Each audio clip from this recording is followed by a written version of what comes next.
अस्सलाम वालेकुम dear students, welcome to my YouTube channel learn with me. हम study कर रहे हैं नाइन्थ की बायो का चैप्टर 4 सेल बायोलॉजी, जिसमें हमारा टॉपिक है सेलुलर स्ट्रक्चर्स एंड फंक्शन। उसमें आज हम राइबोसोम्स को के बारे में पढ़ेंगे और समझने की कोशिश करेंगे कि राइबोसोम्स क्या हैं। राइबोसोम्स जो हैं वो टाइनी ग्रैनुलर स्ट्रक्चर्स हैं। टाइनी मीन्स छोटे, ग्रैनुलर का मतलब दानेदार साख्ते हैं। ये यूकेरॉइड्स और प्रोकैरियोट्स दोनों में पाई जाती हैं। अब हम देखते हैं कि ये कहाँ पर पाई जाती हैं, यानी इनकी लोकेशन क्या है।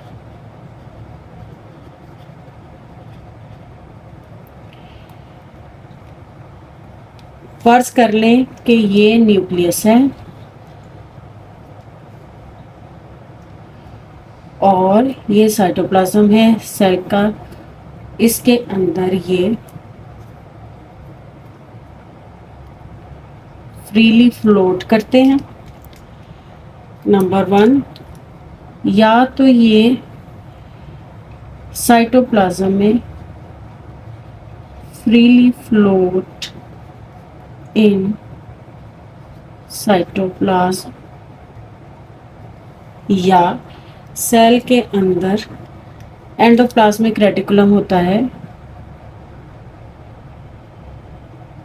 ये उसके ऊपर ऐसे बाउंड होते, जुड़े हुए होते,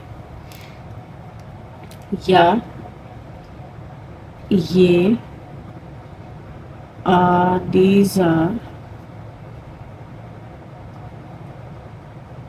bounded to एंडोप्लाज्मिक रेटिकुलम या ER। अब हम देखते हैं कि इनकी कंपोजिशन क्या है, यानी ये किस चीज़ से मिलकर बने हुए होते हैं। एंडोप्लाज्मिक रेटिकुलम जो है ये प्रोटीन और राइबोसोमल RNA से मिलकर बनते हैं,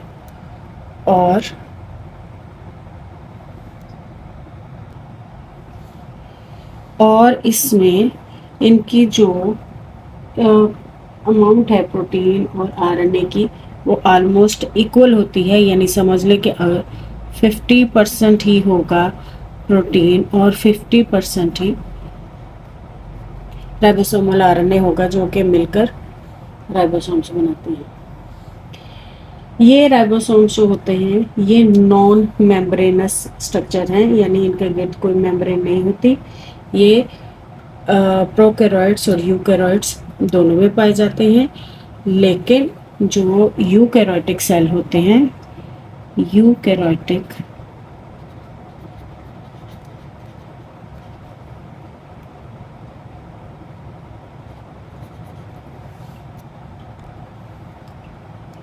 cells has slightly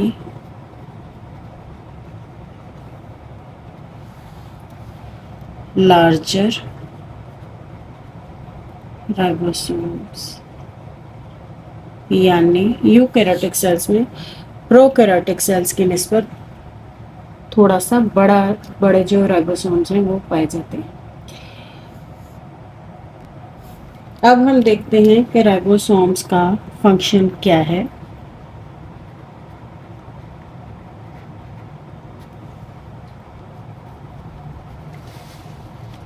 राइबोसोम्स का मेन फंक्शन जो है वो है प्रोटीन सिंथेसिस, यानी प्रोटीन बनाना। Protein synthesis is extremely important to cells. इसको हम बिल्डिंग मटेरियल भी कहते हैं प्रोटीन को, क्योंकि ये पूरी बॉडी में, जैसे हमारे नेल्स, हेयर्स, स्किन, हर चीज़ जो है वो प्रोटीन से मिलकर बनती है। इसलिए प्रोटीन सिंथेसिस जो है वो बहुत ज़्यादा इम्पॉर्टेंट काम है जो ये राइबोसोम्स करते हैं। तो इस मकसद के लिए फिर हमें चूँकि प्रोटीन बहुत ज़्यादा चाहिए होती है यूकैरियोटिक ऑर्गेनिजम्स को, तो फिर उसके लिए पूरे सेल में बहुत ज़्यादा तादाद में राइबोसोम्स पाए जाते हैं। अब ये जो राइबोसोम्स हैं ये 2 सब यूनिट्स पर मुश्तमिल होते हैं, कंसिस्ट्स ऑफ 2 सब यूनिट्स, यानी समझ लें कि ये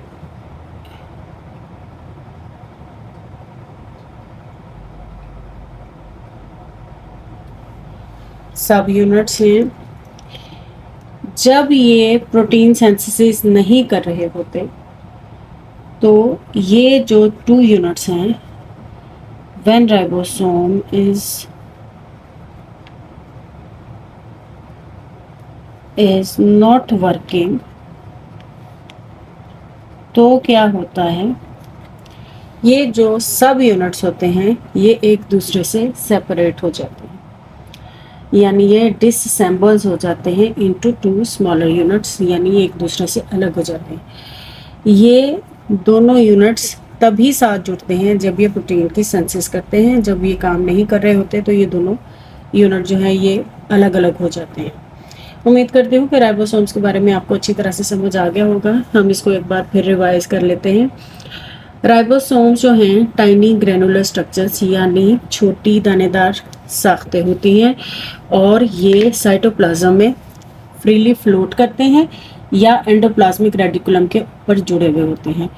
ये प्रोटीन और राइबोसोमल आरएनए से मिलकर बने हुए होते हैं और इनमें इनकी जो तादाद है वो तकरीबन इक्वल होती है, यानी 50% ही प्रोटीन होती है और 50% ही राइबोसोमल आरएनए होता है।